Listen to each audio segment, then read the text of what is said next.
Olá, muito prazer para você, Ioiô, Yayá, que ainda não me conhece. Meu nome é Marlos Pires, conhecido como São Marlos, seu protetor, o seu padroeiro. Bom, você já sabe, eu estou aqui para mais um Time A Prevê. Você sabe que o objetivo destas aulas, destas questões, é abordar exatamente aquilo que irá cair na sua prova do Enem no final do ano. Então, são questões elaboradas por cada professor de cada área.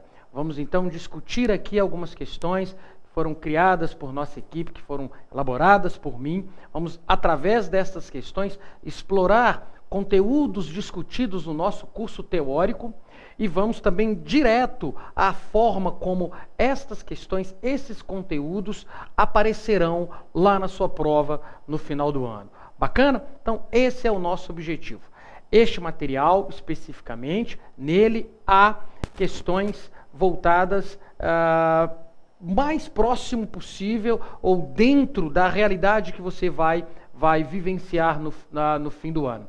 Significa, então, que nós vamos trabalhar com textos curtos, textos médios, textos longos e vamos explorar os conteúdos que estão sendo cobrados através desses enunciados e dos textos que serão fornecidos aqui pra gente. Bacana? Então vamos lá, Ioiô, Yayá, pra frente, pra sempre, sucesso para todos nós, sucesso para você como sempre. Então vamos lá, vamos fazer a leitura comigo. Nós temos aí uma primeira questão, aula de linguagens, vamos discutir os aspectos todos, é um momento importante para a gente revisar os aspectos que estão relacionados à questão que foi criada aí, bacana? Então olha só, nosso andar é elegante, gracioso e também extremamente eficiente do ponto de vista energético. Somos capazes de andar dezenas de quilômetros por quilo de feijão ingerido. Até agora, nenhum sapato, nenhuma técnica especial de balançar os braços ou qualquer outro truque foram capazes de melhorar o número de quilômetros caminhados por quilo de feijão consumido. Mas agora, depois de anos investigando o funcionamento de nossas pernas, um grupo de cientistas construiu uma traquitana simples, mas extremamente sofisticada, que é capaz de diminuir o consumo de energia de uma caminhada em até 10%. Trata-se de um pequeno exoesqueleto que recobre nosso pé e fica preso logo abaixo do joelho. Ele mimetiza o funcionamento do tendão de Aquiles e dos músculos ligados ao tendão. Uma haste na altura do tornozelo, a qual se projeta para trás, segura uma ponta de uma mola. Outra haste, logo abaixo do joelho, segura uma espécie de embreagem. Está aí o texto do Fernando Reinhardt. Vamos ver qual que é a próxima parte aí. Temos já a questão relacionada a esse texto. Veja bem o que eu criei aí para você trabalhar para essa prova. Esse excerto provém de um artigo de divulgação científica.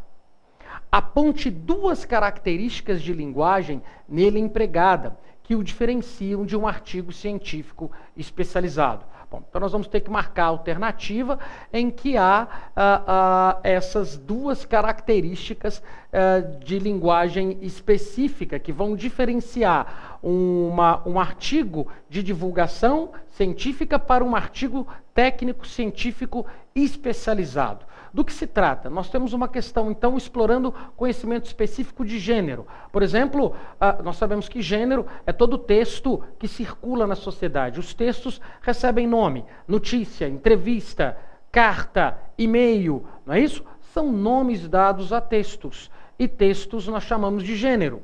Cada texto cumpre um papel sociocomunicativo. Cada texto recebe um nome. Além deste papel, dessa função, ele apresenta suas características. Não é? Uma entrevista apresenta características específicas. Uma notícia também as suas próprias características. Essa questão está explorando especificamente o conhecimento sobre artigo, mas um artigo científico, mais precisamente a diferença entre um artigo especializado para apenas um artigo de divulgação.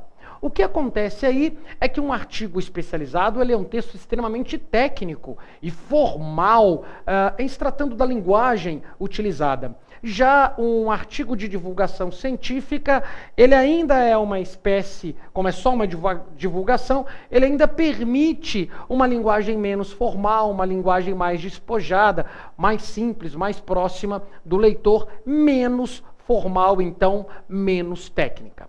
E a questão que é justamente essas duas características que vão diferenciar, né, um artigo especializado, um texto formal, um texto técnico, de um artigo de divulgação. Vamos ver o que diz a letra A. O artigo científico especializado é texto de função mais expressiva ou emotiva. Bom, de cara, a letra A, ela não pode ser a nossa resposta. Espero que você, Ioiô, você, Yayá, já tenha percebido isso aí. Né? Claro que não é possível, porque, como eu acabei de dizer, faz parte da característica do artigo científico uma linguagem técnica.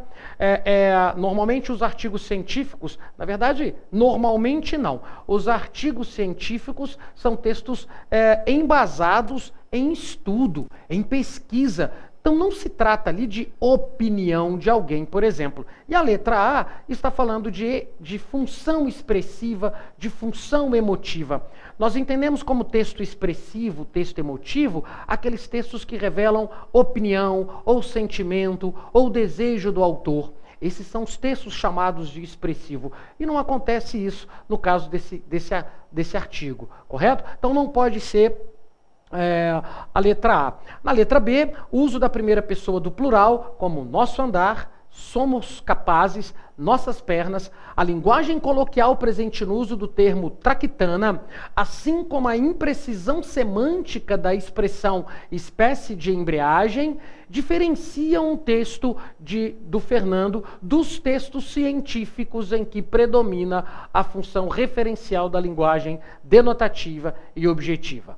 Bom, então vamos lá. A letra B está dizendo que marca de primeira pessoa do plural e linguagem coloquial que vão diferenciar, que são marcas que mostram que o texto em questão não é um artigo especializado, e sim um artigo de divulgação científica apenas. Tá?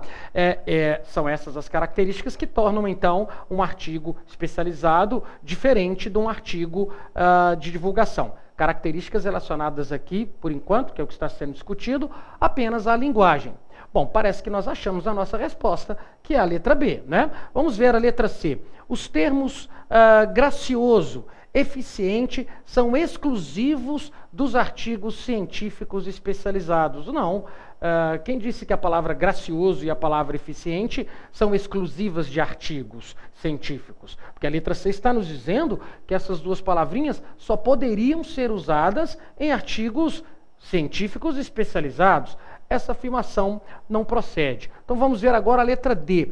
As palavras sofisticada e capaz são usadas apenas em artigos científicos especializados. A mesma coisa. Veja que a letra C mantém uma relação muito direta com a letra D.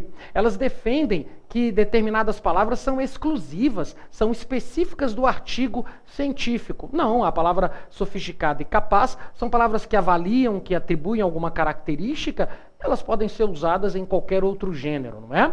A letra E diz que os artigos científicos são textos de opinião e os artigos de divulgação são textos informativos. Bom, quando se diz que o artigo de divulgação é um texto informativo, portanto, de função chamada de referencial, aquela função de linguagem conhecida também como função objetiva ou denotativa, até aí a informação é verdadeira. Mas dizer que os artigos científicos são textos de opinião, sem chance. Nós já vimos que a principal característica de um artigo científico é a imparcialidade. São textos preocupados em divulgar resultados de estudos. São textos que têm como principal objetivo a informação e não a opinião. Portanto, ioiô, iaiá, como eu disse, a resposta é a letra B. O uso de primeira pessoa do plural é marca de proximidade, de pessoalidade, de uma certa informalidade. Sobretudo, a palavra traquitana, por exemplo, que não existe na língua padrão, que é uma marca de coloquialidade, são, então, expressões que até podem fazer parte de um artigo de divulgação científica, mas com certeza não poderiam e não estariam presentes em um artigo científico especializado. Então são estas as expressões, né, ou as características de linguagem que diferenciam um gênero do outro. Bacana? Muito bem, é uma questão considerada dentro do nosso nível aqui, né, de trabalho, uma questão considerada de nível médio, porque exigia esse conhecimento específico do gênero, artigo científico e também do artigo de divulgação científica. São gêneros aparentemente parecidos, mas apresentam características próprias, semelhantes e características também diferentes. Bacana? Muito bem. Então, não deixe de assistir o próximo vídeo, onde nós iremos resolver a segunda questão. Bacana? Te encontro lá. Até mais.